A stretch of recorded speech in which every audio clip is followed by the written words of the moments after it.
Hey guys, it's Logan here with Hydra572. Today we're going to be talking about the SOG Fling throwing knives and some modifications that I feel make these things better suited for practice usage. If you wanted to talk about real combative usage, you'd have to talk to somebody else, because I am just not that good. I've been using these things for practice and fun, the same way that I think 99% of the people that purchase these things would be.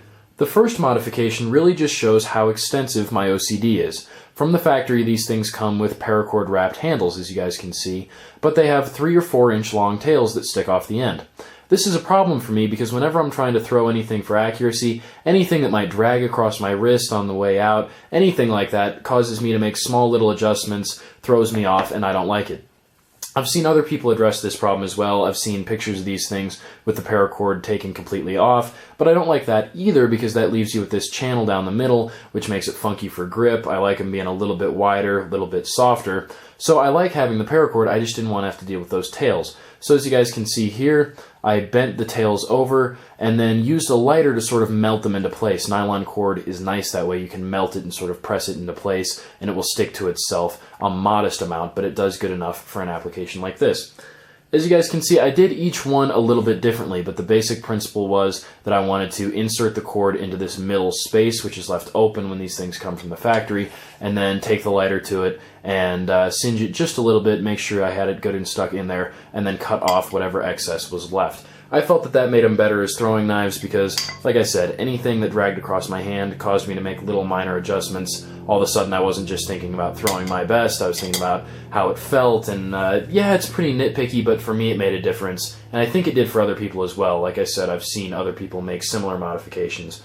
The next modification is going to be somewhat of a matter of opinion, because these things are what some people might call true throwing knives. That means, as you guys see here, they are ground, but really only the tip is pointy. There's no edge here on the outside. This is good because it allows you to practice techniques where you might throw from the blade, anything like that, and just general lower risk of cutting yourself. However, I didn't think it was a positive thing because the way that I have my target throwing area set up, I'm throwing into wood a lot. I haven't gotten out and made a cardboard target. The foam targets I've tried I didn't like. I'm throwing into wood, I'm throwing into trees, pieces of plywood that I've been using for concrete, things like that. And so with only having the point sharp, if I threw this thing and it came in just a little bit tall or just a little bit shallow, then it went careening off. I had to go search for it in the tall grass, stuff like that. It just wasn't any fun.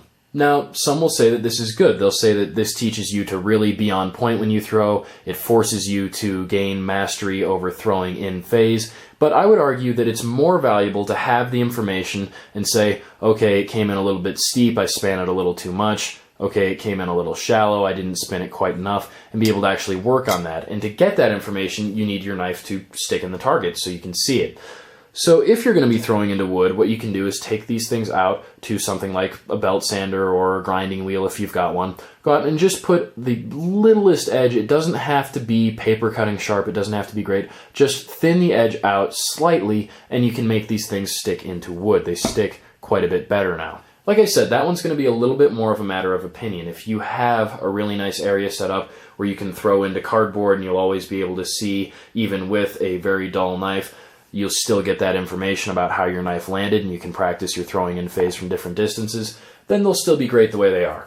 And honestly, it's a pretty easy modification to make. I actually found it pretty fun to go out and put edges on these bad boys.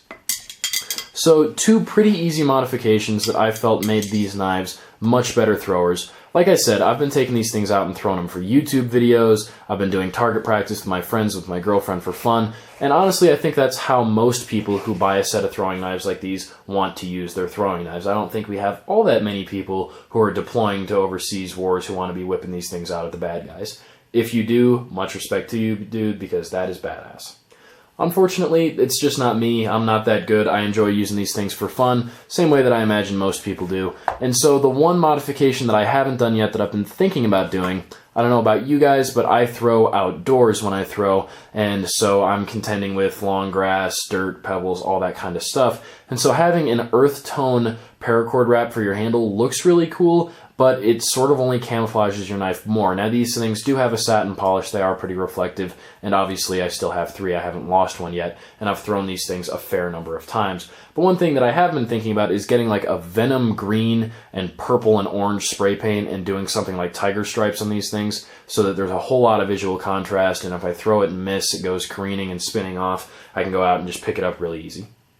That is the only other thing I would recommend. I think I will do a review of these blades separate from this video because they are a really economical choice for throwing knives. So far they've held up just great quality-wise. Like I said, a couple modifications to make them a little better suited as a practice thrower, in my opinion. Hope you guys have enjoyed this video. Thank you for watching. Stay tuned for more of the same.